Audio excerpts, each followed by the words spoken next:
ada Muhammad, ada Abul Qasim dan seterusnya ya. Jadi intinya bahwa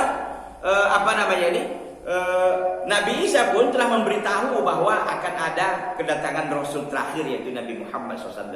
Wala ma'na li basyaratihim bihi illa annahu rasulun ilaihim yunqidhuhumullahu minadh dhalalah wa yahdihim ila siratal mustaqim. Dan gak ada manfaatnya diberitahu diberi kabar gembira pun kepada mereka, kepada umat Nasara, gak ada manfaatnya, Pak. Kenapa? Kalau mereka tidak beriman dengan Rasul itu, dengan kerasulan Nabi Muhammad, dan mereka mengetahui bahwa Rasul Muhammad SAW bisa menyelamatkan mereka ya dengan izin Allah dari kesesatan kepada petunjuk dan membawa mereka kepada Siratul Mustaqim. Dan gak ada maknanya kan, sama aja kita kasih tahu juga orang lain gak ikut gitu. Jadi gak ada faedah. Gitu ya. Itu pertama, Pak. Azani yang kedua. Jadi cara kita beriman yang pertama tadi, kita beriman bahwa kerasulan itu betul ya, bahwa mereka diangkat oleh Allah langsung ya. Yang kedua, al-imanu biman alimna ismahu minhum bismihi misal Muhammad, Ibrahim, wa Musa, wa Isa. Yang kedua, Pak, cara kita beriman kepada Rasul itu adalah kita beriman dengan orang-orang yang kita ketahui namanya di antara mereka. Seperti Nabi Muhammad, itu kita beriman bahwa namanya memang Muhammad, dan Ibrahim, dan Musa, dan Isa, dan Nuh alaihi salatu wassalam. Wahulail khamsah humul ulul azmi minar rasul. Ini mereka ini yang 5 ini disebut ulul azmi minar rasul. Ulul azmi minar rasul itu artinya apa? Orang-orang yang banyak mendapatkan cobaan, mendapatkan rintangan dalam berdakwah. Rintangannya besar-besar, Pak. Kalau kita lihat Nabi Ibrahim rintangannya apa? Raja Namrud yang sangat luar biasa dan mengaku dirinya Tuhan juga. Ya, dan bahkan ayahnya sendiri pun jadi musuh beliau, musuh Nabi Ibrahim. Dan di dalam hadis Bukhari, Pak, ayah Nabi Ibrahim itu nanti dibuat dia kecil seperti kodok. Dalam riwayat Bukhari, Pak, dalam hadis, kecil seperti kodok. Kata Nabi Ibrahim kepada Allah, "Ya Allah, aku malu, ayahku begini." Gitu. Lalu dirubah dicampakkan ke dalam api neraka. Itu dia, Pak. Itu cerita ayah Nabi Ibrahim dalam hadis riwayat Bukhari. Kalau Bapak nggak yakin, lihat Bukhari. Ceritanya begitu, ya. Ayah dari Nabi Ibrahim itu, ya. Jadi Nabi Ibrahim itu besar, Pak, cobaannya, dan bahkan dibakar dengan api yang disebut oleh Allah dalam surah Al-Anbiya ayat 69 itu, ya. Allah Azza wa Jalla mengatakan, "Qul ya naru kuni bardaw wa salaman ala Ibrahim." Ya, qul, katakanlah, narukuni, jadilah engkau wahai api bar dan dingin, wassalaman, dan sebagai penyelamat dengan izin Allah kepada Nabi Ibrahim. Tapi orang kadang-kadang menjadikan ayat itu dalil untuk jimat. Saya pernah itu, Pak. Ustaz katanya, apa? Ada nggak tahu Ustaz tentang ayat qul ya narukuni? Saya cari, iya ini, Pak, dalam surah Al-Anbiya 69. Dicatatnya jadi jimat gitu. Ya Allah, jadi jimat, Pak. Qul ya narukuni. Jadi itu dia, dibakar tidak hangus, dibacok tidak mempan, direndam tidak basah, itu bacaannya. Dulu saya juga belajar itu kecil-kecil dulu, Pak. Iya, di kampung saya belajar pakai pinang katanya. Makanya alhamdulillah kita belajar dulu kecil itu manfaatnya ada. Jadi kita tahu bagaimana membantah orang yang pakai jimat-jimat itu. Ya, gagah seperti Ali katanya, kuat seperti Hamzah, kan gitu. Sholat enggak, mandi junub enggak gitu ya, maksiat terus gitu. Gimana bisa gagah seperti Ali, kuat seperti Hamzah? Dingin bilangnya ya. Itu dia. Jadi gitu, Pak ya. Jadi kita yang kedua, pertama dari kita beriman bahwa kerasulan mereka benar dari Allah. Yang kedua kita beriman dengan nama-namanya. Seperti tadi Ibrahim, kita tahu tantangan beliau sangat banyak, tantangan dalam berdakwah, seperti ayahnya juga menjadi musuhnya, kemudian Raja Namrud, kemudian dia dibakar ya sebagai bentuk sisaan yang diberikan oleh kaumnya. Tapi Nabi Ibrahim diselamatkan oleh Allah. Musa alaihissalam, tahulah kita, yang terdengkot daripada kesyirikan dan kekufuran itu adalah Firaun dan bala tentaranya. Ada Firaun, ada Qarun, ada Haman, yang 3 orang ini, ya. Jadi di zaman Nabi Musa alaihissalam, tentu Musa dibantu oleh saudara kandungnya, yaitu siapa? Harun alaihi salam. Kemudian Isa, tantangan juga luar biasa, Pak. Inilah dia yang disebut di dalam Al-Quran, yakni wa ma qataluhu walakin syubbiha lahum wa ma qataluhu yaqinan. Mereka tidak membunuh Isa sesungguhnya secara yakin, tapi syubbiha lahum, diserupakan. Ada di antara muridnya itu, kalau kita baca dalam tafsir Ibnu Katsir, ada salah seorang muridnya yang diserupakan dengan Nabi Isa alaihissalam, lalu dia pun disalib dan dibunuh. Yang mereka keyakinan Nasara bahwa disalib dan dibunuhnya Nabi Isa ini sebagai bentuk penebusan dosa, katanya, dosa anak Adam.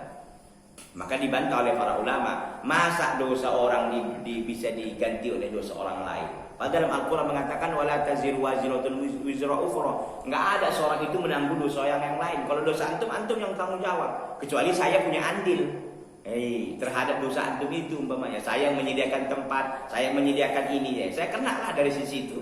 Kan gitu.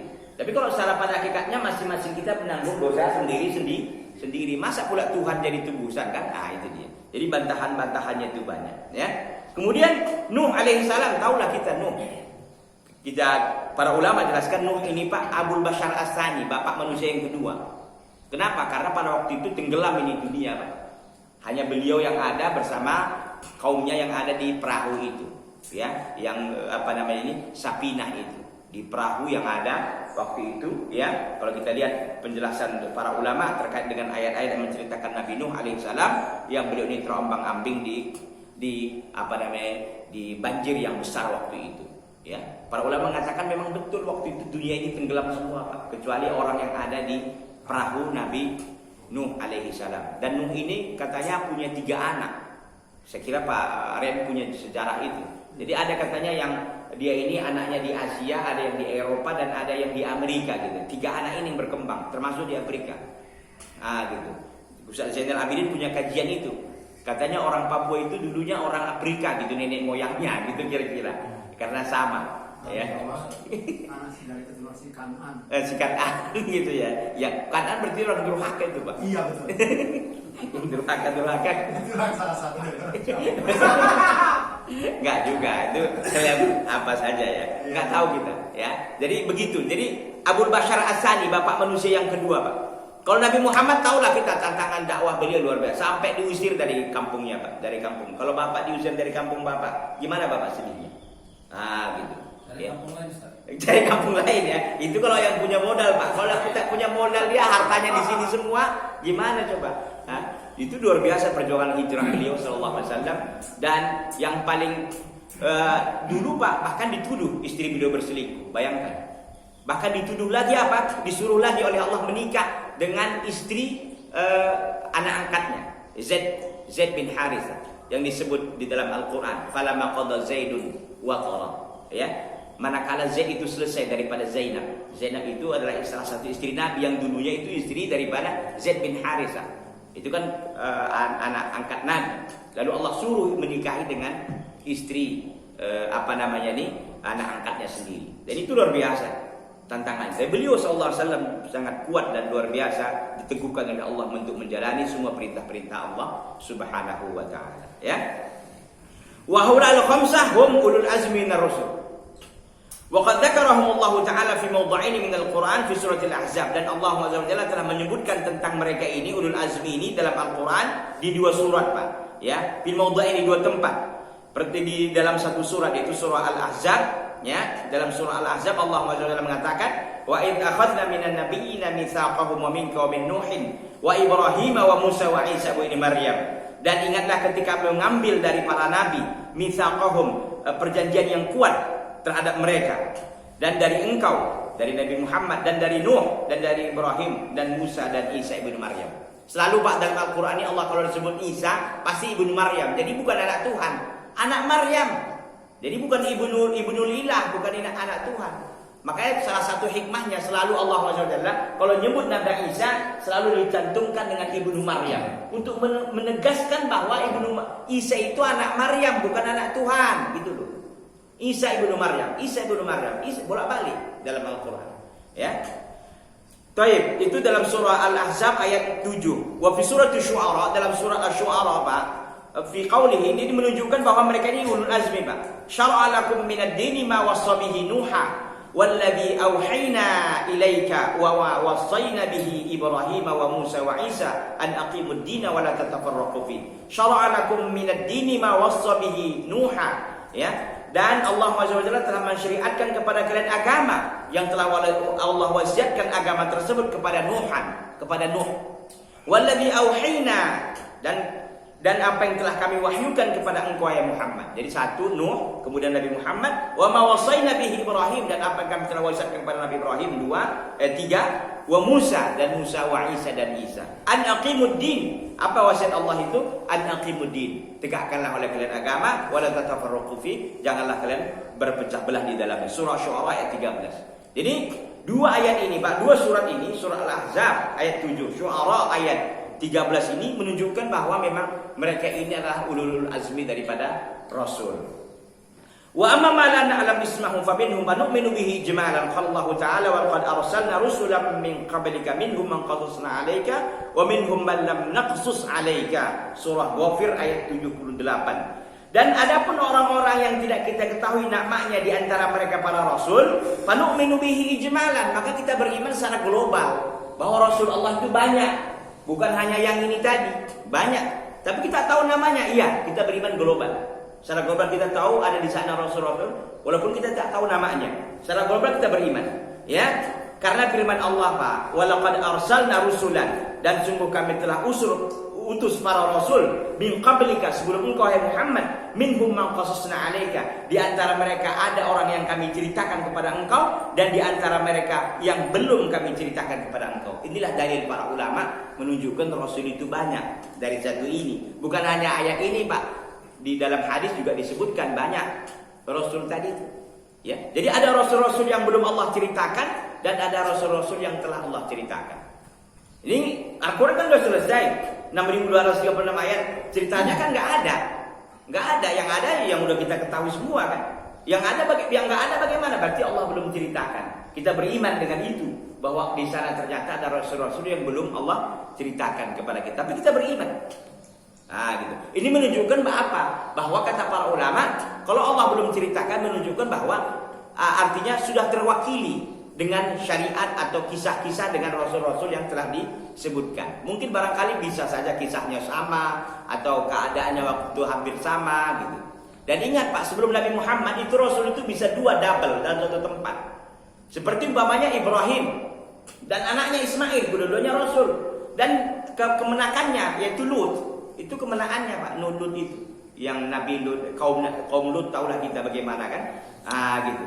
Itu kemenakannya. Ternyata itu dalam satu masa. Seperti juga Musa dan Harun dalam satu masa. Tapi kalau Nabi kita Muhammad SAW, maka dia sendiri, Pak. Dan sampai akhir zaman, dan untuk jin dan manusia. Dan gak boleh ada lagi rasul yang mengaku diri sebagai rasul setelah Nabi Muhammad SAW. Maka dia akan dibunuh dalam Islam. Itu minimal dia itu akan didustakan, minimal dia ditangkap kalau negara kita ini. Ahmad Sadiq udah kena kan, Pak? Udah. Lia Eden juga udah kena. Kemudian banyak lagi lah. Termasuk di sana katanya di Melabuh, di Pantai Labu juga ada dulu Nabi, mengaku Nabi, udah diselesaikan, ya. Banyaklah yang mengaku dirinya Nabi, kan begitu. Tapi itu sudah selesai semuanya. Asalis yang ketiga. Ini, Pak, ya, yang ketiga, tasdiqu ma sahha anhum min akhbarihim. Yang ketiga, Pak, kita membenarkan berita-berita yang benar, ya, yang telah benar dari mereka tentang berita-berita yang mereka sampaikan. Jadi yang ketiga caranya kita beriman itu, Pak, kita membenarkan semua berita-berita yang telah benar dari mereka. Karena berita itu bisa saja nggak benar yang dinisbahkan kepada mereka. Tapi yang kalau yang benar kita beriman. Itu yang ketiga. Yang keempat, al-amalu bi syari'atin man ursila ilaina minhum. Kita beramal dengan syariat orang yang diutus kepada kita di antara mereka. Siapa yang diutus kepada kita? Nabi Muhammad. Syariatnya lah kita amalkan. Wa huwa khatamuhum Muhammadun sallallahu alaihi wasallam al-mursalu ila jami'in nas. Yaitu penutup mereka siapa? Muhammad sallallahu alaihi wasallam al-mursal ila jami'in nas, yang diutus kepada semua manusia, Pak. Allah azza wa jalla, fala wa rabbika la yu'minuna hatta yuhaqqimuka fima shajara bainahum thumma la yajidu fi anfusihim harajan mimma qadaita wa yusallimu taslima. Dalam surah An-Nisa ayat 65. Ya. Fala wa rabbika, maka demi Rabbmu, tidaklah mereka itu beriman sehingga mereka menjadikan engkau hakim fima syajara bainahum, pada hal-hal yang mereka berselisih di antara mereka. Kemudian mereka tidak mendapatkan dalam diri mereka harajan, kedongkolan, mimma qadaita, terhadap apa yang kau putuskan, wa yusallimu taslima, dan mereka menyerahkan totalnya terhadap keputusan yang telah engkau buat. Jadi saya ringkaskan, Pak, baru Bapak jangan ngantuk. Ini ngantuknya udah luar biasa ini. Tapi kalau ada keyboard pagi ini kayaknya nggak ngantuk, hilang semua ngantuknya, ya kan, goyang semua, ya kan. Goyang semua, ngantuknya hilang. Ya Pak ya, disambil diminum Pak. Kayaknya air hangat, susu pun tak mempan lagi untuk menghilangkan ngantuk ini. Bapak kalau mau obat gratis, Bapak tarik satu, ini kumis Bapak itu pasti keluar air mata. Nah gitu. Kami dulu waktu kuliah gitu Pak, kata dosennya, kalau antum mau dawa majanan, dawa itu obat, majanan itu gratis. Hal turidu dawa majanan, apakah engkau mau obat gratis? Naam, kita bilang iya untuk menghilangkan ngantuk. Karena wudhu kita disuruh nggak mempan. Setiap wudhu makin mantap lagi tidur gitu. Karena waktu kita dengarkan perkuliahan yang disampaikan oleh dosen kita itu begitu kan. Nah maka katanya dakwah majanan itu suruh kita ke depan, angkat kaki, angkat tangan begini Pak, dua-duanya. Kalau Bapak ke depan, angkat tangan begini aja dulu, pasti nggak ngantuk katanya. Kalau ngantuk, angkat kaki satu lagi. Ah gitu. Jadi begini aja katanya di depan itu. Atau katanya dulu Ustadz itu waktu Libya di Jakarta dia sama Syekh saya itu belajar di Libya, tarik satu kumis nih Pak. Satu aja, jangan banyak-banyak. Satu ditarik dengan kuat pasti air mata keluar. Air mata keluar insya Allah tahan setengah jam, nggak ngantuk ya. Nah, gitu. Atau tarik bulu Pak? Bulu ini? Bulu hidung. Nah, itu supaya hilangkan ngantuknya. Karena setan di majelis ilmu kita memang ngantuk tuh Pak di bawaannya. Tapi kalau kita hal-hal lain yang kita kerjakan, bisa kita setengah jam nggak ngantuk ya. Minum ngobrol lagi, tambur lagi, minuman apa lagi. Nah, itu. Ada orang jualan kopi ngantuk. Iya nggak ada ya Pak ya. Kalau ada udah pulang ke rumah dia duluan kan gitu. Iya. Warung kopi itu sedap kali ya Pak. Jadi kalau kita ngaji di warung kopi pun nanti berubah itu Pak. Kalau kita pindahkan ngaji kita di warung kopi, ngantuknya ikut ngantuknya itu dia. Jadi bukan di masjid dia tinggal ya. Baik, jadi saya ringkaskan Pak ya. Jadi kita beriman kepada Rasul itu 4 yang harus terpenuhi. Pertama, kita beriman bahwa kerasulan mereka itu benar dari Allah. Ya, ya mungkin SK-nya tertulis nggak ada lah. Artinya betul wahyu yang mereka terima itu dari Allah, bukan didaulat oleh manusia. Satu, ringkasnya begitu Pak. Yang kedua, kita beriman dengan nama-nama mereka Pak yang sudah kita ketahui. Itu ringkasnya. Yang kedua, nama-nama yang kita beriman. Kalau nggak kita ketahui kemana? Sedangkan ini kan banyak yang disebut sedikit. Yang lainnya kita beriman secara global aja, bahwa di sana ada rasul-rasul yang belum Allah ceritakan. Yang ketiga, kita membenarkan semua berita-berita tentang mereka Pak. Berita-berita yang benar tentang mereka kita benarkan. Bahwa katanya Nabi Ibrahim dulu begini, Nabi Musa kita benarkan. Karena itu terdapat dalam Al-Quran ataupun dalam hadis. Karena selain itu kan untuk apa kita benarkan? Kalau cerita-cerita Bani Israel saja, itu enggak bisa kita terima, bisa enggak. Bukan kewajiban kita. Tapi kalau datang dari Al-Quran dan Sunnah, wajib kita imani. Yang ketiga Pak, yang keempat, kita beramal dengan syariat orang yang diutus kepada kita. Siapa? Nabi kita Muhammad SAW. Itu aja. Jadi artinya kalau Nasoro dulu, ya mereka beramal dengan yang mereka utus kepada mereka. Siapa? Nabi Isa. Kalau orang Yahudi dulu, Nabi Musa, Nabi Ibrahim, ya, dan seterusnya begitu. Jadi setiap Rasul yang diutus kepada kaum itu wajib mengamalkannya. Tapi kalau beriman dengan yang ini tadi wajib Pak. Semua kita beriman, walaupun nggak diutus kepada kita. Seperti Nabi Musa kan nggak diutus kepada kita. Nabi Isa, Nabi Ibrahim, Nabi Nuh, Nabi Ismail, Harun dan sebagainya itu. Ilyas, Zulkifli kan nggak diutus kepada kita. Tapi kita wajib beriman. Tapi menjalankan syariatnya tidak. Gitu ya. Jadi 3 yang pertama tadi itu wajib kepada semua Rasul. Tapi syariat ini hanya khusus kepada yang diutus kepada kita. Wallahu ta'ala alam. Sekiranya yang dapat saya sampaikan pada kajian kita pada pagi hari ini, Ahad ini. InsyaAllah ta'ala kita akan ketemu di bulan Safar, yaitu walil imani birusul samarat jalilah. Beriman kepada Rasul ada beberapa buah-buah yang sangat penting, dan itu akan kita bahas pada pertemuan yang akan datang. Silakan Pak, ada yang bertanya, ada yang bisa kita diskusikan. Dia dianggap ditarik, ke depannya ditarik. Nah, dan memang mereka ini kan yang kalau ahlu kitab yang beneran Pak, itu mereka masih dengan ajarannya itu masih konsekuen. Sampai sekarang sebagian mereka. Tapi para ulama mengatakan lagi berikutnya minimal sekarang ini makruh. Walaupun boleh makruh. Kenapa? Karena muslimat ini banyak sekarang Pak. Pilihannya masih banyak. Kenapa Bapak milih-milih yang kayak gitu? Gitu. Muslimat masih banyak. Gitu. Lagian di sini pernikahan catatan sipil udah nggak ada kan Pak? Apa boleh? Pernikahan catatan sipil di negara kita ini? Masih ada. Nggak ada catatan sipil. Masih ada? Boleh? Itu dibenarkan? Kalau di agama Islam sudah ditangani kebenaran hadis. Kalau yang seperti itu di catatan sipil itu boleh? Ya masih ada. Enggak, jadi bagaimana prosedurnya di sini? Dia nikahnya gimana? Kebetulan nggak ada lagi yang orang menanggung itu nggak ada. Nggak ada lagi kan? Di negeri kita itu udah nggak ada lagi. Nggak ada orang menanggung jarang lah kecuali Jamal Mirdad. Enggak, maksudnya secara undang-undangnya udah nggak ada lagi, nggak boleh lagi gitu. Masih bisa. Jadi nikahnya di mana dia, Pak? Catatan sipil. Negara. Siapa yang nikahkan? Catatan sipil itu buat Nggak boleh Pak, kalau di gua nggak boleh. Nggak boleh lagi kan? Nggak boleh. Kalau di catatan Nggak ada, nikah itu di luar negeri. Oh, di luar negeri. Nggak ada catatan sipil itu yang sama. Makanya Iya. Yang agamanya sama. kemenang nggak boleh memang. Tapi makanya kemenang nggak bisa, maka pindah ke catatan negara. Ya maksud saya bagaimana prosedurnya, gimana dia nikahnya, gininya, nggak ada, cuma Nggak ada. Dia di luar negeri. Cuma negara Nggak ada mencatat bahwa undang-undang itu, nggak ada undang-undangnya. Oh, nggak ada undang-undang. tapi negara mencatat bahwa si ini Hanya dicatat saja bahwa dia sah. ini adalah suaminya ini, negara mencatatnya. Maka Dicatat saja. Tapi untuk prosesnya di Indonesia tidak diizinkan. secara agama Islam nggak ada, tapi secara Negara ada. Ya kan tentu Pak. dia cuma memberi hak aja. Kalau nggak kan Ya Pak, silakan. memberi hak. Hak aja ya. Iya. Ya intinya Pak itu boleh, dalam Islam boleh, ya itu dibenarkan. Udah karena ahli kitab. Tidak. Ya, ini kan ahli kitab itu Yahudi dan Nasrani. Ya Pak ya. Ada juga ulama begitu mengatakan, termasuk semua katanya. Tapi saya condong kepada pendapat mengatakan bahwa ini hanya khusus kepada ahli kitab Yahudi dan Nasrani. Karena yang lain-lain ini kan buatan manusia ya Pak ya. Artinya memang syariatnya juga bukan berasal dari Allah dan Rasulnya. misalnya kalau kita keluar negeri misalnya boleh kan ya Boleh ngapain? untuk nikah sama non-muslim. Ya boleh kalau Bapak mau ya ahlu kitab itu. Tapi Bapak catatannya niatnya juga Pak mereka ini ditarik ke Islam. Ya, jangan Bapak yang ketarik itu bahaya. Terakhir Bapak yang ketarik. Ya kalau yang kita ambil Agnes Monica yang mungkin kita yang ketarik Pak. Tapi kalau yang lain enggak lah ya.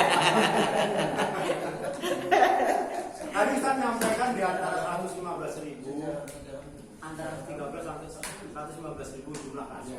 315 sampai 313. Nabi yang besar 124.000. 124.000. Tadi saya bilang sekitar 15-an. Itu bilangannya itu enggak apa. Jadi kalau dari sini kita ambil bisa jadi salah satunya itu Krishna itu mungkin termasuk salah satu rasul juga, sama Siddhartha Gautama. Tentu kita harus ada riwayatnya Pak ya. Termasuk yang saya baca waktu itu yang diceritakan oleh para ulama itu Daniel. Daniel itu seorang nabi, iya, Daniel. Terus Tapi kalau Siddhartha Gautama itu kan pendiri agama Buddha tuh.